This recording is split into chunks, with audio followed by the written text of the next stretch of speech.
এই আসনে আগে কে নেতৃত্ব দিয়েছেন? আল্লামা দেলওয়ার হোসেন সাঈদীর ছায়া হচ্ছে মাসুদ সাঈদী।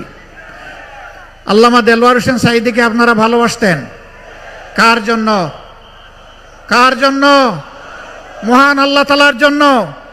ভাই বোনেরা, এবার তারই সুযোগ্য সন্তান, তারই মার্কা, তার সন্তানের হাতে তুলে দিলাম ইনসাফের প্রতীক দাঁড়িপাল্লা। ইনশাআল্লাহ লড়াই চলবে, ইনশাআল্লাহ 12 তারিখ বিজয়ে অর্জিত হবে ইনশাআল্লাহ। স্লোগান আমরা একসাথে দিব সবগুলো মিলাইয়া ইনশাআল্লাহ।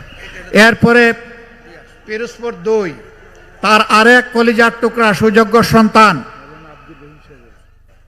হ্যাঁ আচ্ছা, এই আসনে আগে আব্দুর রহিম সাহেব নির্বাচিত হয়েছিলেন 79 সালে, তাই না? হ্যাঁ, ধরো। বিসমিল্লাহির রহমানির রহিম।